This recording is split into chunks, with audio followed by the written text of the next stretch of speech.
ഇത് മാസ് മോട്ടോഴ്സിൽ നിന്നാണ് Honda Activa 4G വണ്ടി നമ്മൾ വർക്കിന് എഴുതിയിട്ടുണ്ട്. അതിൻ്റെ കംപ്ലയിൻ്റ് എന്ന് പറഞ്ഞാൽ ബാക്ക് വീലിൻ്റെ ഭാഗത്തു നിന്ന് ഒരു ചെറിയ ശബ്ദ വ്യത്യാസമായിട്ട് വന്നിരുന്നതാണ്.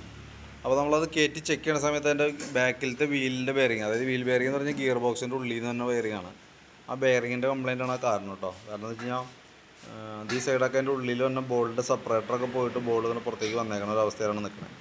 അപ്പോൾ നമുക്ക് ഗിയർ ബോക്സ് ഫുള്ളായിട്ട് അഴിച്ചാലാണ് അതിൻ്റെ ബെയറിംഗ് സെറ്റ് മാറ്റാൻ പറ്റുള്ളൂ. ഫുള്ളായിട്ട് അഴിക്കണം. അത് നമ്മൾ ഈ വീലുമേയാണ് ശരിക്കും ബാക്ക് വീല് കണക്ട് ചെയ്യുന്നത്. അപ്പോൾ ആ വീലിൻ്റെ ബെയറിങ്ങാണ് പോയേക്കുന്നത്, ഈ വീലിൻ്റെ ബെയറിങ് പോയേക്കണം. അപ്പോൾ മാറ്റുമ്പോൾ ആ ബെയറിംഗ് സെറ്റ് മാറണം. Oil seal, gasket, breather pipe അടക്കം ഗിയർ ഓയിലടക്കം നമ്മൾ മാറ്റിയിട്ട് വേണം റീസെറ്റ് ചെയ്യാനായിട്ട്.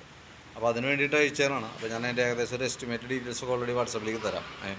വർക്ക് കംപ്ലീറ്റ് കഴിയുമ്പോൾ കോൺടാക്ട് ചെയ്യാം. ഏകദേശം നമുക്കൊരു 1000-1100 രൂപ ആ റേഞ്ചൊക്കെ വരാറുണ്ട് സാധാരണ. അപ്പോൾ ഞാൻ അതിൻ്റെ ഒരു എസ്റ്റിമേറ്റ് ആക്കിയിട്ട് ഡീറ്റെയിൽസ് വാട്സപ്പിലേക്ക് ഇട്ടേക്കാം കേട്ടോ. ഏകദേശം ഒരു 5 മണിയൊക്കെ ആകുമ്പോഴത്തേക്കും വർക്ക് കംപ്ലീറ്റ് ആവും. Okay.